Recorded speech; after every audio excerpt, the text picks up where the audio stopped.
La Société Alzheimer de Québec célèbre cette année 40 ans d'histoire. Pour nous parler de ces 40 ans, mais aussi des services de la Société, j'ai rencontré Jérôme Gaudreault, le directeur général. Monsieur Gaudreault, on prend un moment pour discuter avec vous parce que j'ai vu passer que vous allez fêter 40 ans au niveau 40 ans d'histoire pour la Société ici à Québec. Est-ce qu'il y a des activités particulières que vous proposez faire pour le 40e? Oui, bien absolument. C'est une année spéciale pour nous. Donc, on a des activités, une programmation d'activités qui va avoir lieu tout au long de l'année, notamment la création du Cercle des gouverneurs, donc qui réunit l'ensemble des personnes qui se sont impliquées au sein de la Société depuis 40 ans, là, donc qui va nous aider dans la promotion des services de l'organisation. On organise aussi une campagne de financement annuelle. Donc, c'est une première pour nous depuis plusieurs années. On vise à aller chercher 400 000 $ en support à des projets de développement spécifiques. Donc, on veut, par exemple, améliorer nos installations à la maison Yolande Lagacé à Charlebourg, qui est un centre de jour, centre de répit. On veut également introduire les nouvelles technologies dans notre offre de services, donc de façon à améliorer notre capacité à répondre aux demandes d'aide que nous avons. Puis, on souhaite développer aussi des nouveaux services sur l'ensemble du territoire.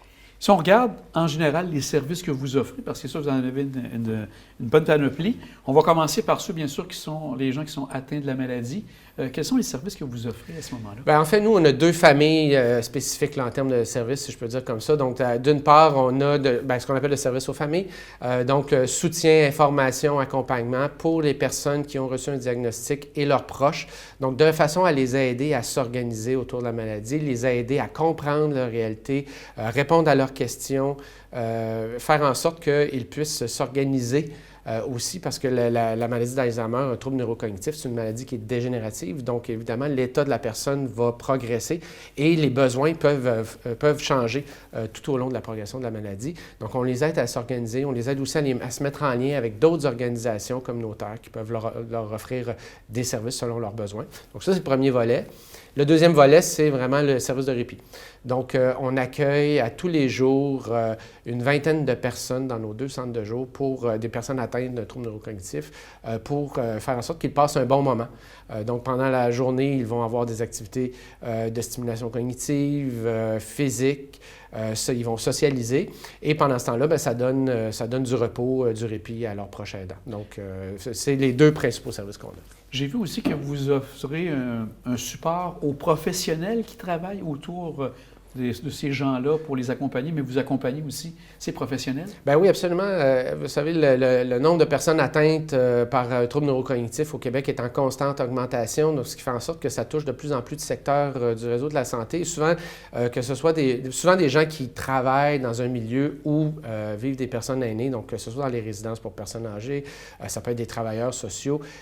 Parfois, on a besoin de trucs pour être capable d'entrer en contact avec une personne qui souffre d'un trouble neurocognitif, qui veut savoir comment interagir avec cette personne-là. Donc oui, on est en mesure de les conseiller à cet égard.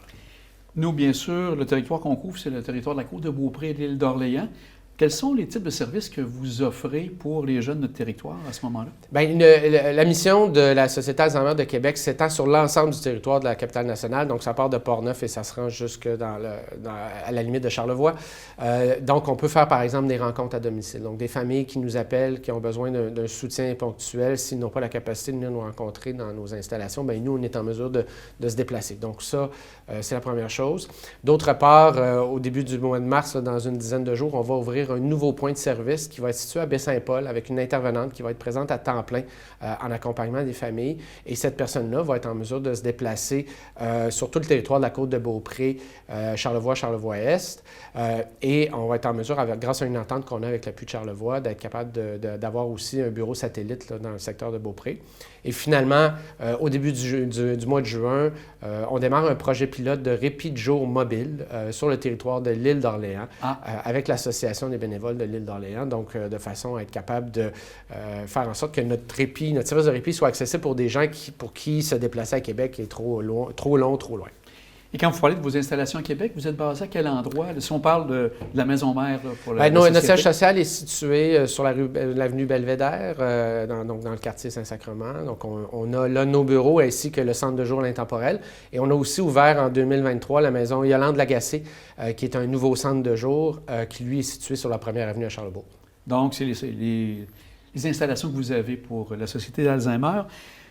Il y a bien sûr, comme vous dites, la campagne qui est en cours présentement, 400 000 que vous visez, mais je pense qu'aussi en cours d'année, les gens peuvent faire des dons pour pouvoir justement donner un coup de pouce à la société. Bien absolument, je vous dirais environ le 2/3 de tous nos revenus annuels proviennent de dons d'individus, de citoyens, de gens qui ont bénéficié de nos services, de compagnies qui soutiennent notre mission. Donc, c'est vraiment le nerf de la guerre pour nous. C'est ce qui nous permet de vivre et de développer notre offre de services. Donc, la campagne de financement cette année, bien évidemment, on profite de notre 40e pour bénéficier de cette visibilité-là et d'organiser des activités spécifiques. Donc, présentement, sous la direction, la présidence de Marc Coulombe, qui est PDG de Alex Coulombe Limité, donc la compagnie d'embouteillage. Donc, on sollicite les compagnies, les gens d'affaires de la région pour nous soutenir. Et on va avoir un événement au mois d'octobre prochain, un événement bénéfice, là, justement, qui va se tenir pour nous aider à atteindre nos objectifs de campagne. Les partenaires que vous avez, qui sont ces partenaires qui viennent vous supporter dans vos actions? Bien, je vous dirais, le principal partenaire, c'est le CIUS de la Capitale-Nationale. Donc, on a des ententes de financement avec eux pour être capable d'offrir nos services. Et je dirais, au-delà du CIUS, même le ministère de la Santé, cette semaine, il y a eu le lancement de la politique sur les troubles Alzheimer. C'est une première au pays. Donc, le ministère de la Santé qui annonce que le soutien aux personnes atteintes d'un trouble neurocognitif demeure une priorité. Donc, cette politique-là a été annoncée et les sociétés Alzheimer sont identifiées comme un partenaire de premier plan pour le ministère de la Santé dans l'offre de services qui va suivre cette politique-là. Donc, comme vous dites, c'est ça, vous êtes bien encadré, vous avez ces liens justement avec les intervenants du CIUS, donc vous avez vraiment un beau réseau qui est là pour aider, bien sûr, les gens atteints et les accompagnants aussi. Absolument. Puis on travaille aussi avec le milieu communautaire qui offre des services de tout acabit là, aux personnes atteintes et leurs proches.